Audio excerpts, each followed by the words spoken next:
We turn now from Irene to Dayton's Mayor Gary Leitzell. No storms here. Oh, it's very calm, and that's nice. But let's start with some good news in the city. You're seeing some increases in revenue. Where are they coming from, Mayor?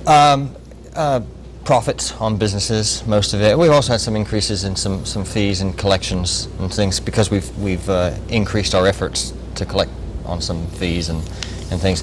The good news is, I mean, we budget a certain amount, and we're trending over what we budgeted, plus our spending's down. So what the city manager wants to do is, in the next coming weeks, we'll pass some legislation to allow him to do it.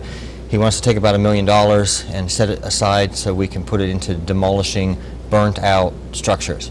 We have a problem with some of the burned out structures. State law allows insurance companies to only put a certain amount aside based on value of the property, and of course some of our properties are lower, so $3,000 on a $30,000 house, say, doesn't tear down the structure. So we can allocate this money to deal with demolitions, particularly in areas where our neighborhood stabilization funds and community development block grant money can't be used because they're based on income requirements. Now, we heard that somewhere between 40 to 70 homes. Is that true? I'm not sure of the numbers because there's abatement issues that drive the costs up, you know, with asbestos and lead and things like that. But the fact is, this is our money, Dayton money, that we can allocate where we want. It doesn't come with federal stipulations or state stipulations that it can only be used in impoverished neighborhoods and things like that. So it'll allow us to deal with some of the burned out structures. You know, we have a lot of structures where people don't have insurance and the houses burn and there's no money allocated to take them out. So. You put forth a proposal also to take underused properties and hopefully turn those over to the private sector. How's that going? Right. Well, we only just passed it a couple of weeks ago. It allows the city manager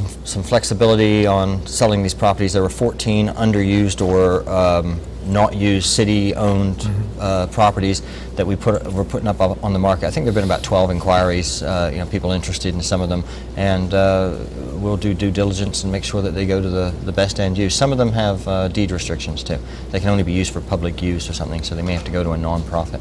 What do you want people to do? And I know, you know, the grass isn't growing much right now because we haven't had a lot of rain, but weeds and that kind of thing, are you still getting a lot of city response? And in fact, in terms of vacant houses, we hear about it all the time. Do you want people to, I mean, get on a list, or how does that work for folks out there? Well, if you go to the city's website at DaytonOhio.gov, we've got a care-a-lot program. We're asking people to step up to the plate and kind of adopt the lots around them. Are people doing it, Yes, Mayor? they are. I mean, I think the community is finally realizing that we, the people, are responsible for where we live. It's not government's job to take care of everybody's woes, and if we would step up to the plate and take care of some of our own problems, you know, no one likes doing it, but they're proud that they are doing it. I mean, that's the one thing I've noticed. And we got the private sector stepping up downtown, and they're taking charge of some of the public spaces because it's not going to get done otherwise. We don't have the tax base to do it all, and if you want your city to look pretty, you're going to have to do a little bit. Even if step up, and even if it's just picking up a piece of trash. Real quick, we're about out of time. What kind of summer fun do we have in the city? Well, I saw earlier you've already posted. We have the African American Festival on Saturday. It starts at noon. I'm going to be down there reading a proclamation. We have the Tour to Dayton bike ride on Sunday. I think that's 10 to 12ish. You can meet at Ballpark Plaza. It's a free bike ride.